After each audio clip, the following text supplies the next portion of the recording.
Alright, so I just finished playing the Ace Attorney original trilogy on stream. We're actually live right now.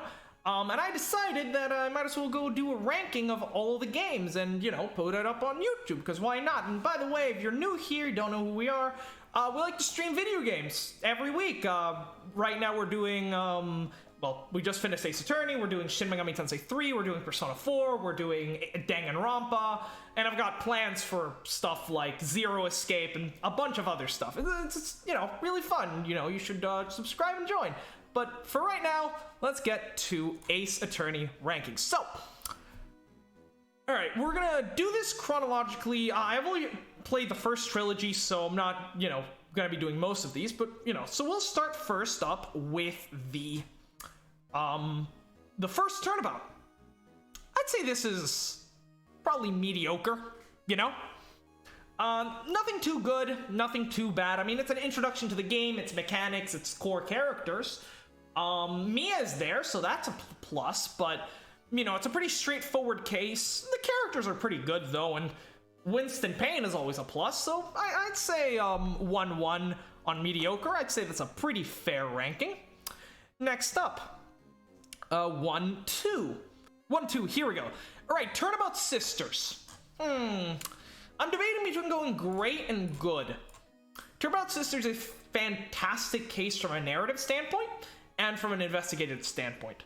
Red White is a fantastic character, but April May is not really. She kind of gets on my nerves. Then again, the case was also our first introduction to Edgeworth. I think we're gonna be generous. I'm gonna leave, I think Turnabout Sisters will still very good. Yeah, I think I'm gonna drop it down to good. Because, well, it is a good case. It certainly is. I think it's, pretty straightforward. Doesn't have any kind of, panache, Alright, so next up, 1-3. Now, not a lot of people really like to hate on the third cases of all of the games, but I don't really see it. And yeah, look, I'm seeing you. Yeah, okay. I'd say 1-3 is pretty great. I actually enjoy it more than Turnabout Sisters. I legitimately believe that at least the first game just kept getting better with each and every case. I know a lot of people shit on the third cases of each game, but I'm really not sure why. I mean, I thoroughly enjoyed Turnabout Samurai. It's a great. I love when a case is just over the top ridiculous, but also makes a lot of sense. The whole samurai going to kill each other, and but it's the camera, and then it's a costume because and the limp, and I think it's just very pretty intricate case. I think it's truly one that showcases what's great about the Ace Attorney franchise. It encapsulates it really well. It has some great characters like Wendy Oldbag, who, as much as I hate to voice her, it's she's certainly entertaining whenever she's there. Will Powers is great. And then the villain, I forget her name, but she's a pretty good villain too, although not as good as Red White. Red White is fantastic, let's be honest. And yeah, it's also the case where Edgeworth really decides to just help us out, and where Phoenix and Edgeworth really decide to work together to take the true killer down, and it's so glorious to see. I mean, I'm a big Wrightworth shipper, and seeing Edgeworth and Wright work together for the first time, really. I mean, he kind of gives him a small assist during Turnabout Sisters, but it's not too big. Turnabout Samurai, he straight up works alongside Wright. Like the part where he does an objection, but he can't come up with something to say. He does like a, it's a very Wright thing to do, and I really like it. It's very cute. Moving on to 1-4.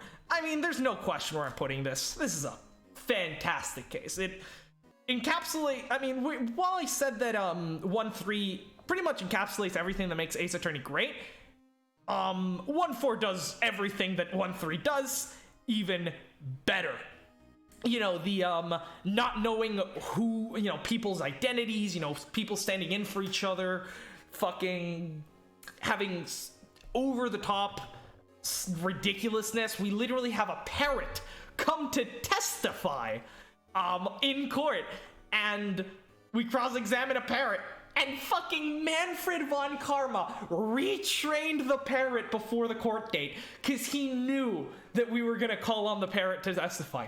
Like, I just love that. I love the idea of Manfred von Karma spending an entire evening before court just training a parrot. Just nothing else. Not even preparing for the next day in court. Just training a parrot. It's a fantastic visual image, and I will never get it out of my mind, and I love that.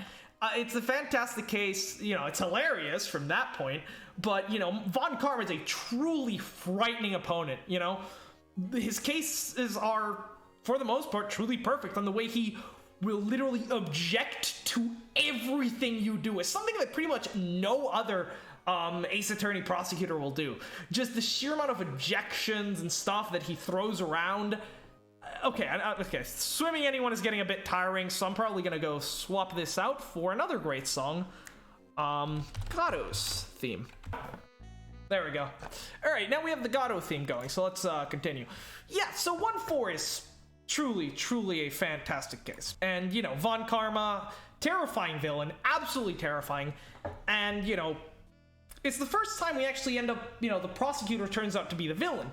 Gato turns out to be the villain in 3-5 as well, but, you know, this was the first time it happened. It was really cool, and, you know, it connected back to the DL6 incident, and it was, you know, other cases have connected back to previous cases, but this was the first one that did it. It truly, you know, pioneered a lot of what a lot of the other cases in future games would do, you know, with relation to, you know, doing previous cases and having deep emotional bonds, because, like, yeah, you have a little bit of an emotional bond in 1-1 and 1-2. I mean, in 1-1, the accused is your friend. In 1-2, your mentor gets murdered.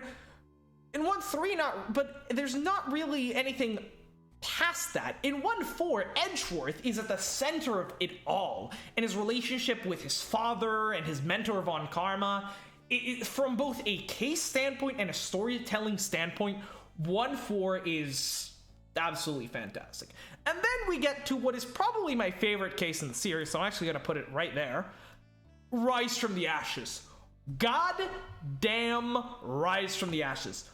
Possibly the longest case in the series. So when I played the first Ace Attorney game, it was 30 episodes long. That was how long the series was. 13 of those episodes were Rise from the Ashes. It was almost as long as the entire rest of the game.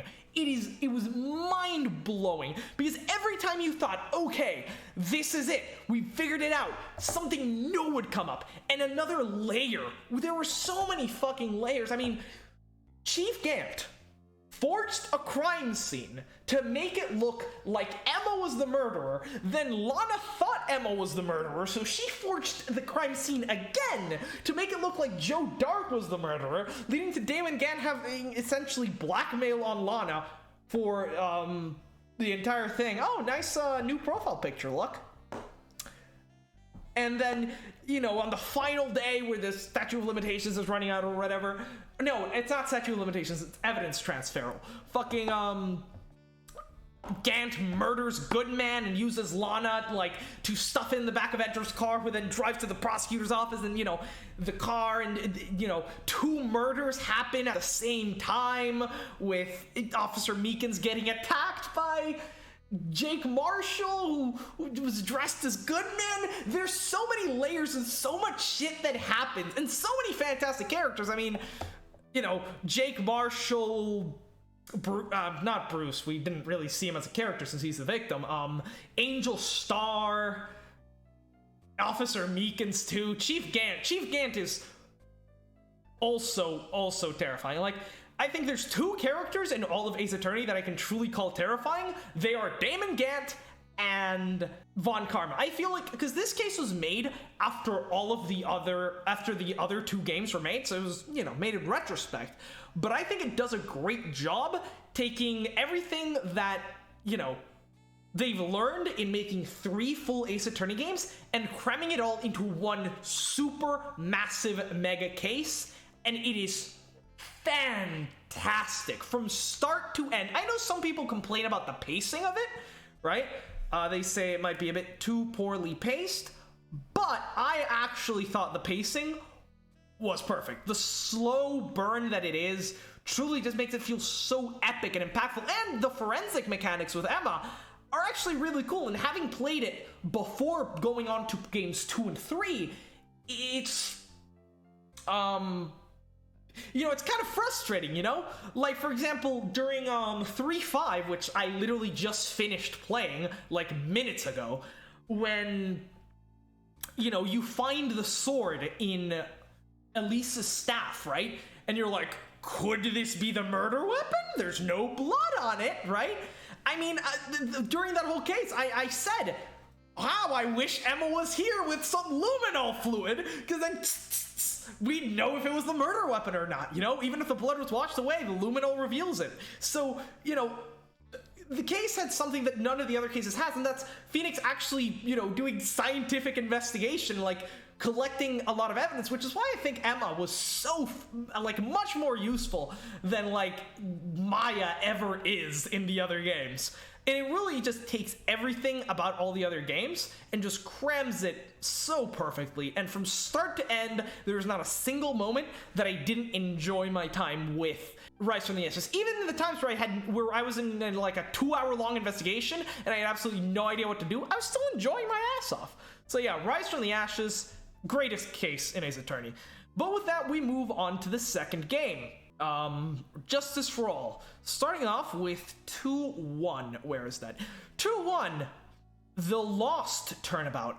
I'm a bit between mediocre and good. I mean, I think I'm gonna give it a good. I'm gonna be generous here.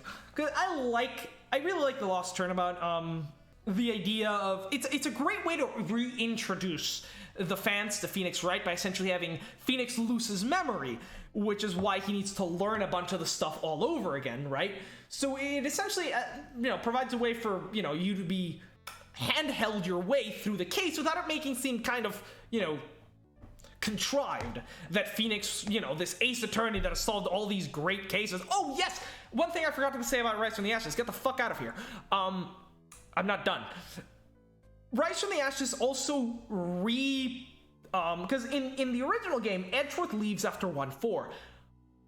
But 1-5 completely changes that and really recharacterizes his exit, Because in 1-4, he leaves after realizing that the reason why he wanted to become a defense attorney...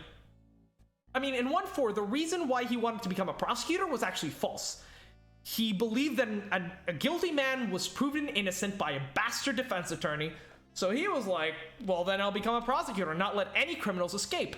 1-4 shows him that he's wrong, but it also shows him, by working together with Phoenix, he's learned, he's moved on, he no longer cares about his perfect win record. Throughout the course of the first game, he really becomes to care about justice and truly getting the right people behind bars and the right people found innocent. Which is why I think it makes sense for him to continue as a prosecutor. Because for him to quit right after 1-4, it feels like he forgot all the lessons that he learned during the previous trials. But then in 1-5, he learns that even if he's trying his best, and injustice could come at any moment. When he used false evidence in the SL9 incident to get Joe Dar convicted, even though he himself never knew that, he always believed that as long as the prosecution and the defense both play their part, at the end of the day, whatever comes out is the truth, because if they both act perfectly, then all that will decide is the evidence. But with the forged evidence that he himself used without knowing, it completely threw everything. And while 1-4 gave him hope that perhaps he could be a prosecutor who actually fought for justice, 1-5 shattered that completely, and I think it makes his exit even better. Okay, but now moving on to 2-1. Where was it? 2-1. The Stolen Tournament. Yeah, it's a great way for recharacterizing, bringing back Wright without, undoing all of his experience, because, the loss of memory. Maggie Bird, kind of an annoying character. Don't really like her. Don't really like her relationship with Gumshoe, although Gumshoe is a fantastic character. But the villain is, oh my god, I love him. I completely forgot his name, but I love him. I mean, what a Giga Chad. Just like, what, you gonna, you know, the person you tried to frame for murder got a defense attorney? Just fucking try to kill the defense attorney before the trial. I mean, it's insane that no one else has thought to try to do something like that, you know? It's quite brilliant. And, you know, it's a very short case, and in a sense, it essentially does everything that 1-1 tries to do, but better, right? Presents, you know, more compelling characters, a more interesting plot line, and yeah, better music. The theme song of the villain in 2-1 still remains one of my favorite tracks in the game, and I'm actually gonna go ahead and play that right now. Richard Wellington, there we go. Richard Wellington, what a name. What a fucking name. There we go. It's really short though, so I'm just gonna loop it. I love this. And the fact that it's Wellington's theme song makes it so much better. I think it's a Bach piece? I'm not sure, but it sounds great. I love it. It had so much tension and stuff. So yeah, and with that we'll move on to 2-2. Reunion and Turnabout. It's a great one. It is. And with... Oh, I forgot about this part. Oh, that's good. Alright, we're done here. Let's go Miles' theme now. That's a good one too. Great Revival, that's the one. Alright, now we've got Great Revival going. This should last us for a while. So, 2-2. 2-2 is basically everything 1-2 is, but better, right? It features a storyline in which Maya is caught at the center, accused of, you know, murder. But what's really cool is that we actually get a nice intro to it. We actually get to know the victim before it happens, and we're actually there. We're a witness to the crime. And Morgan Face scheming and, you know, planning stuff out with Mini Miney and then swapping it out and then, you know, disguising herself as if, you know, she was the channeled spirit of Miney, and then, you know, the doctor pulls out a fucking gun and just... I love it when your character, Phoenix, is caught right in the middle of the crime and he's just getting led around. Like in, that's I think one of the things I love about Danganronpa is that you're directly involved in all the murders that take place. And this felt like that, right? With Morgan dragging you around and manipulating you, like, oh, you burst into the room and there you see Miney disguised as Maya, and then Morgan leaves, you know, takes you out of the room because she needs to do some dark magic to, like, free Maya's body, and then while you're out of the room, they do the little switcheroo, and Miney goes back to hiding, and, you know, it's all that cool stuff, and switcheroos, and trickery and stuff, and it's also when we first meet Von Karma, the best girl of Ace Attorney. Man, you should have seen my fucking reaction when I heard the name Von Karma, and I thought Big Daddy Von Karma was coming back. Oh boy. And I you know, when I heard it was just his heir, I was kind of disappointed. I can't lie. But then I met Von Karma, and let's say I was not disappointed. 2-2 was fantastic. And we also meet Pearl here, who becomes our companion for the next 2 games. And I'm not the biggest fan of Pearl, you know, but she's great. She's very cute. She's always great to have around, even if she's not very helpful.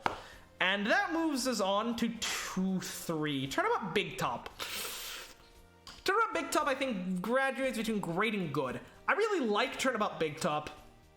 Actually, yeah, I have to give it a grade. I just remembered the very end with the breakdown for Acrobat, and oh my god, it's so good. It's such a tragic case.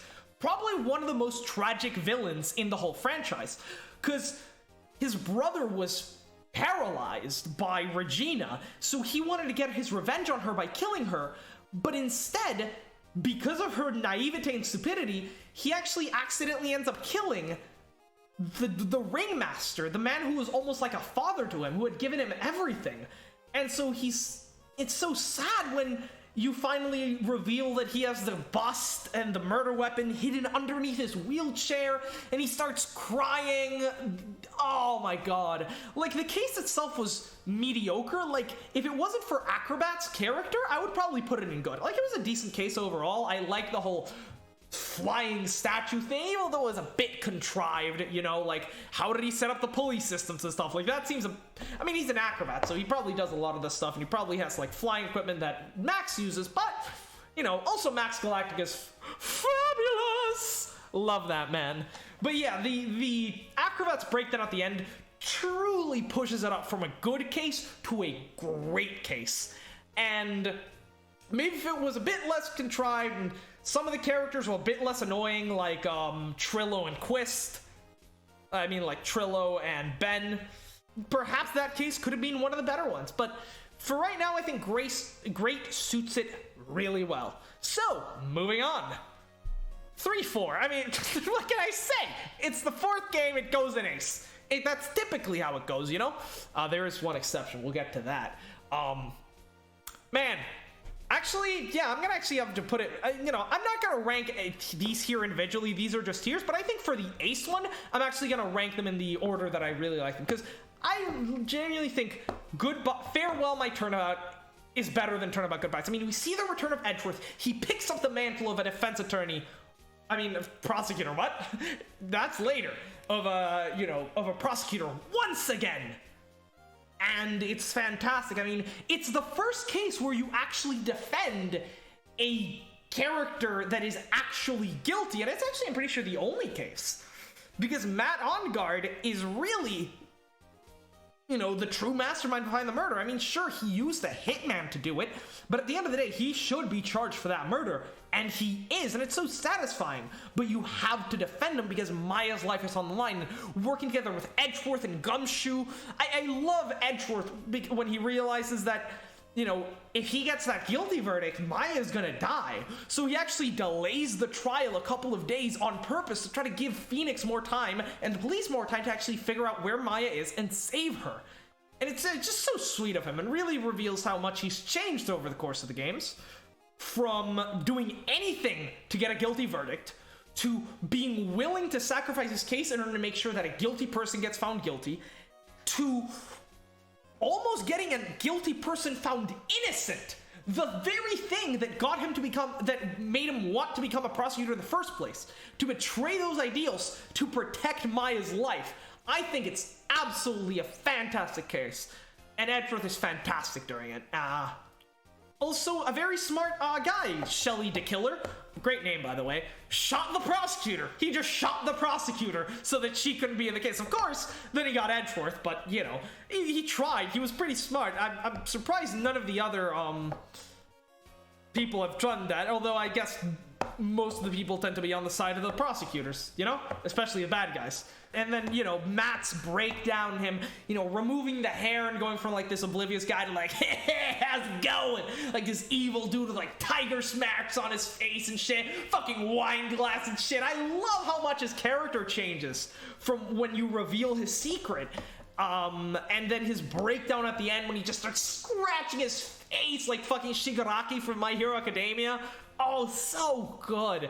The best part is we actually do our job. We try to get him declared innocent, but he realizes if he doesn't go to jail, Shelly's gonna fucking murder him. So he chooses to go to jail voluntarily. It's such a good ending to such a good game. And with that, we move on to the third game, which I'm sad to say was actually my least favorite of the Ace Attorney games. I know a lot of people really like Trials and Tribulations, but I don't know why. It just didn't really hook me. So starting off with 3-1, I'd say that's also a pretty good case. You know, it's a good case. It's a good fucking case. You know, getting to meet Phoenix back when he was in university, and getting to meet the big bad of the whole game, Dahlia Hawthorne. This I can appreciate. I like the fact that the third game feels a lot more connected than all the other games, because Dahlia Hawthorne, who ends up being the villain for the final case as well, not the villain, but the bigger villain, gets introduced in the very first trial, and I think that adds a great sense of continuity. We also learn about Mia, and we get to see her being a defense attorney, which then, helps us characterize some of the stuff we see about her and Gatto, Diego Armando, later on in the game. Not to mention, it actually name drops Diego Armando. This is one thing I did manage to catch when I first played 3-4. I remember Diego's name. They actually mentioned Diego all the way at 3-1, and I actually went back. After doing 3-4, I went back, played 3-1, and you can very clearly see that, Mia's reaction to Dahlia and all of that, the poison bottle as well. It's some great foreshadowing that I never really caught the first time around, but I'm glad I didn't. Because going back and seeing that was actually truly fantastic. So 3-1, again, a fantastic opening case that really does a great job setting up the rest of the game. And okay, I think this music is getting a bit tiring. So let's go swap it out to Tribulations, Objection, Theme. Fantastic song. All right, let's move on. Okay, so yeah, it's a truly great start to the first game, and I really appreciate what it does in setting up case 3-4 and 3-5, although we'll get to those two in a bit. Next up, we get to the stolen turnabout, and this might be a bit of a controversial opinion. I actually don't know. Wait, where's 2-4? Oh, wait, what? That's that's 3-4. Fuck, sorry. I put the wrong game up there. 2-4. My bad. They both have Edgeworth on the cover, so I got them mistaken. 2-4, 3-4, same thing. All right, moving on. Where is 3-2? This might be a bit of a controversial opinion, but I'm gonna put 3-2 on one of the best cases. Goddamn, I love Masque de Masque. Again, I love cases with like ridiculous costumes and stuff like that. Masque de Masque and stealing shit, and I like the fact that it's actually two cases in one, that we actually managed to get the innocent verdict for what at first isn't a murder case, but then there's a development, and boom, there's a murder, and then we have to solve the murder case. This is something that I've always wanted in an Ace Attorney game. Not like this. I've always said that I wanted a serial killing, where, in the middle of the court proceedings, or in between court days, right?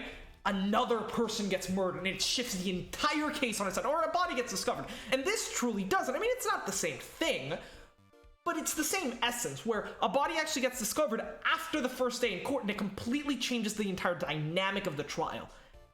And it's so good. It's also the introduction to Gatto, who, I say right here and right now, Gatto is the worst prosecutor in the entire Ace Attorney franchise. He is an idiot. He does not know how the law works. He cannot make a coherent argument in court. But goddamn, is that man one sweet taste of bitter black coffee to have on screen at all times. God, I love Gatto.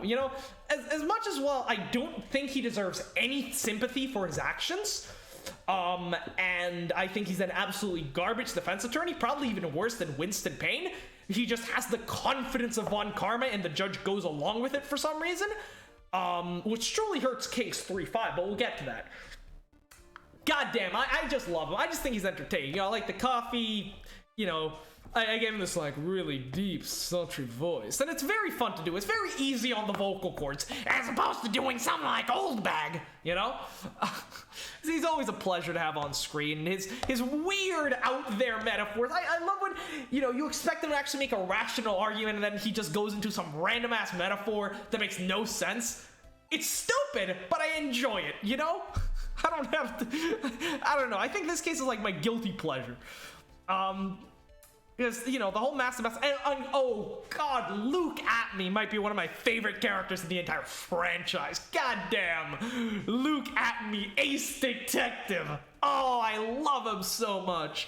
And the whole blackmail plot and how, I love how intricate this case is. For being just a, it's again a lot like 2-2 in that it has a very intricate scenario, but it's even more so, I think, in 3-2.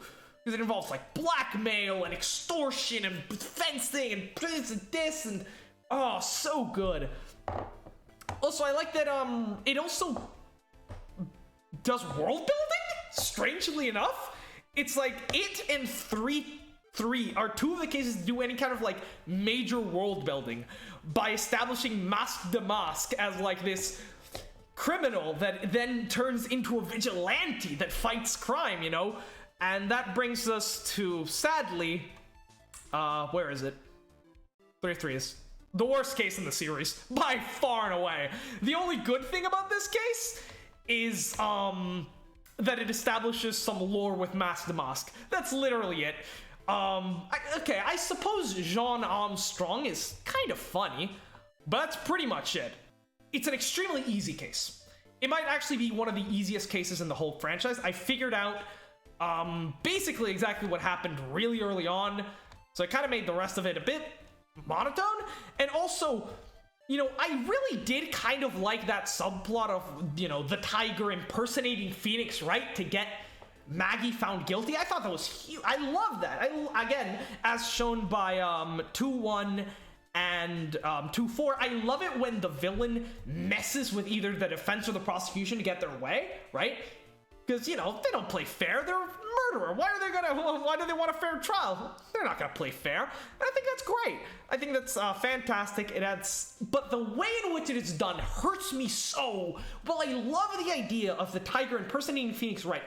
You know, okay, maybe the skin coloring is a bit much, but, you know, you can pass that off. You know, the whole he got a tan while he was off on vacation. You can pass that off, I feel. I mean, give him a suit. Yeah, he just looks like a tan Phoenix Wright. He looks like Phoenix Trump or whatever.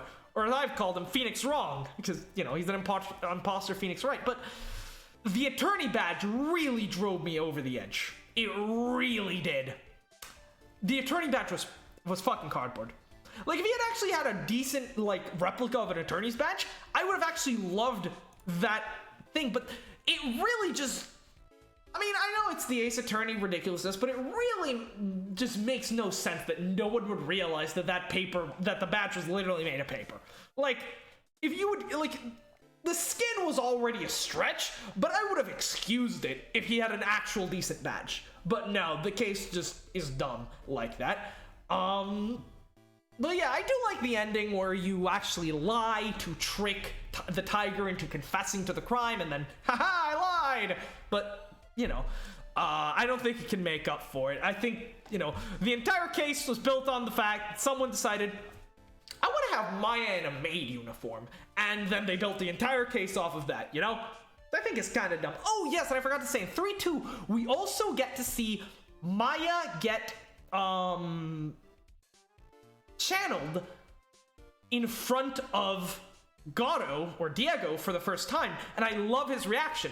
I didn't really get it the first time I was playing. It seemed a bit weird, but then but I remember literally during this stream that we're finishing off right now, I went back and watched 3-2 when she got channeled to see his reaction, and sure enough, foreshadowing. So again, while I don't think 3-2 had the individual cases of the third game weren't as good as the individual cases in all of the other games, I truly appreciate what it was trying to do in building a sort of cohesive narrative through all of the games, and with Gato's character as well. Which brings us to 3-4. It's mediocre, at best. You know, actually, no. Yeah. It's not bad. I mean, I shitted on this. Actually, no. Put it up to good. I shitted on this case a lot. When I first played it, I said it was the worst case. It was worse than Recipe for Turnabout. It's not true. I went through it again, watched my video, watched my own stream, my VOD, and it's not by a long shot. It's a decent case. I think I just got really pissed towards the end of it for some reason. I don't remember what. I think I just messed up on something really simple, and that put me in a really sour mood, and I really shitted on that case a lot. I really didn't have any reason to. It was a good case all around. I like the introduction of Dahlia, and, you know, truly getting to see how she's an evil bastard all the way, and it introduces Diego as a character, and I think Diego is fantastic when he, you know, when he gets the coffee mug and just like, a lawyer can't cry until it's done. It just crushes it, and then blood starts to come from his hand. You know, because he can't cry with his eyes, the blood coming from his hand symbolizes his tears. He bleeds with it. He cries with his hand and his blood rather than his face. You know, it's, you know, where he's like always trying to put on a brave face regardless of how hurt you actually are, and I think it's such a great metaphor. It's the greatest metaphor he's ever uttered, the only one that actually made sense, and I really like that, and I love his character as a defense attorney, even though I hate him as a prosecutor. And that brings us to 3-5, which I was going to put in disappointing, but it's really mediocre. I think narratively, 3-5 is a fantastic case, tying together not only 3-1 and 3-4, right, the whole overarching storyline of Gato and Trials and Tribulations, but also taking it back to the Deal 6 incident from 1-4 and Mia from, 1-2. It really feels like a finale case that ties together the whole series in a way, and it's really cool from a narrative standpoint. But when you actually take a look at some of the mechanics of the case, it's, I also didn't really like the fact that it tries to make you feel bad for Iris and Gato. I mean, you can feel bad for Gato, I guess, but his actions are still inexcusable, and he himself admits it. But Iris is the one that really pisses me off, but she literally helped a serial killer for years. And we're supposed to feel bad for her because she was, like, determined to go against her once to save her boyfriend. Like, really? I'm supposed to feel bad for her? In my opinion, Iris can go fuck herself. She might be one of the worst people in this whole game franchise. Not as bad as Dahlia, or, mind you, but still pretty bad. She was an accomplice to a serial killing, so, I mean, it's not really a serial killing, it's more a mass murder, but whatever. But narratively, I thought it was really well done. I really didn't like some of the mechanics from it. Like, for example, Gato using the rope from the bridge to swing the body over the ravine makes absolutely no sense. First of all, from a physical standpoint, the body shouldn't have enough momentum and shouldn't have enough rope length to make it all the way to the other side of the ravine. And if it did, it certainly wouldn't have a drop of 10 feet.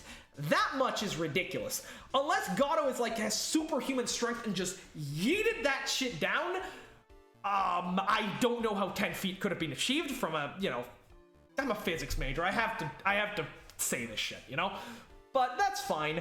What really pisses me off is the fact that the really common video game trope of a grapple hook or some kind of thing like that, untying on its own. Like, when in Uncharted 4, you throw your grapple hook on something, you swing on, and then as you let go, it magically unhooks. That's fine. The point of Uncharted 4 is the fun gameplay, right?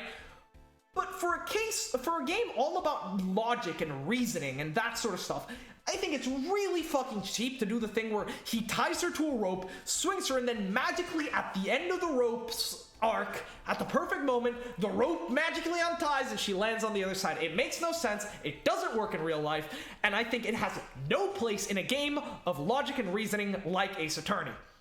But I digress.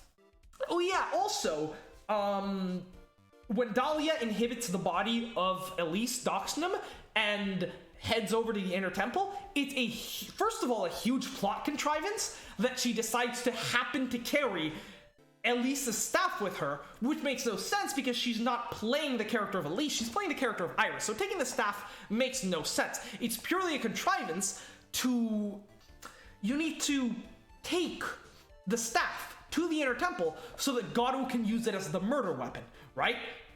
That's the only way you can make the case work, but it's a huge contrivance because there's no actual reason for her to actually, take the murder weapon to the crime scene. It makes no sense, frankly. But it's even worse by the fact that she apparently went there holding this big-ass staff, which belonged to the master of the Korean School of Channeling, and she just happened to run into Sister Bikini, who was like, oh yes, I'm sure this is fine. I'm gonna completely ignore the fact that she's carrying the staff, even though she's not supposed to, and I'm not gonna bring it up in court at all, because plot hole! I guess, I would still be a bit miffed about it if Sister Bikini hadn't actually ran into her at the Inner Temple, because yeah, it's a bit of a plot contrivance, but all plots are contrived to one degree or another. I mean, I can complain about it, but I don't think it's case-breaking at all. Maybe she just happened to take it for some reason, I don't know. But the fact that Sister Bikini is there turns it from a contrivance to a straight up plot hole, because she really should have given us that information in the court trial. And it's never brought again how Bikini didn't seem to notice that she had a staff. Like, if it was any other staff, yeah, sure, but this staff belonged to the master of the Korean School of Channeling, your literal boss. Come on, man. I know Bikini's not the sharpest, but... And then the ending really killed me. I was originally going to give the game a good, because, you know, some inconsistencies are fine. But what really killed this game for me was the ending. It got to the end, and Gato essentially confirmed, oh yeah, so I figured out this plot that Dahlia was trying to kill Maya, so I wanted to protect Maya. And so I teamed up with Elise, and we hatched this plot, and then I went and hid at the murder site. But you can't prove that I did it. Like, what? Like, what he said is the equivalent, alright, so yes, I admit I broke into the bank vault, and the security camera footage shows me piling money into the bag, and then a few minutes later, I'm seen walking out of the vault. I'm seen walking out of the bank with the same colored bag, but you can't actually prove that, I stole the money. I put the money in the bag, but can you be sure that's the bag I actually took? That bag I took on my way out might have just been a decoy, man. All the evidence points to me, but I still didn't do it. Like, the way they dragged it out at the very end really pissed me off. It was really dumb. It was really dumb. He had literally confessed to it. There was literally not a single person in their right mind would look at that evidence and say, yes, there is a 1% chance that Gato didn't do it. No. After his, mini confession, it was 100% clear he had done it. Everything made sense. There was nothing else to clear up, but he still wanted me to present some more evidence to him, because that's all he does, and that's why I hate him as a prosecutor, why he's so annoying. I really think it was just dragged on for no reason. It added nothing to the story to drag it on like that. The moment with Phoenix pointing with Mia could have been done earlier when he, could have been done earlier. They didn't have to extend it that much. I thought it was really in poor taste. Turned a case that was decent, not my favorite, but it turned it into a really just painful case that I actively dislike. And it's a shame for a case that is, supposed to tie off the whole series. But so while I dislike the individual cases of 3, specifically 3-5, I do appreciate what they tried to do in creating this sort of intertwined storyline with the Faye family and Diego Armando and Dahlia Hawthorne, bringing back to DL6 and all that stuff. I thought it was really cool. I appreciate that it tried to tie together all the previous games and everything we've done so far. Because it also tied back into 2-2 reunion tournament with Morgan Faye, and then how the whole game sort of tied together really cohesively. I really appreciate what they tried to do, but the execution was, I'm sorry to say, really bad, and I'm really disappointed in it. But yeah, that's my ranking of the Ace Attorney cases. Again, I've said it before and I'll say it again because it's getting dark and you can see it from the right side of my face. I use natural light on that side with a window, and it's getting dark so you can see it, and I need to go eat dinner. But, we've been streaming for 7 hours, it was fun. So, yeah, if you're new here, let me know down in the comments. What do you think of my ranking? I know some people are gonna heavily disagree. Probably regarding my characterization of Iris and Gato. I know a lot of people like them. My hatred for the 5th case in the 3rd game, and a lot of people like those, and how much I seem to like the 3rd Turnabout Big Top. I think a lot of people hate Turnabout Big Top, so I know there's a lot of disagreements, but let's have a civil conversation down in the comments. And I would also really appreciate if you chose to subscribe. We stream on YouTube right here, right on this channel, and you can join us. I will probably be playing the next Ace Attorney game at some point. Which should be Apollo Justice. Not sure. It will happen at some point, though. I will definitely continue this series.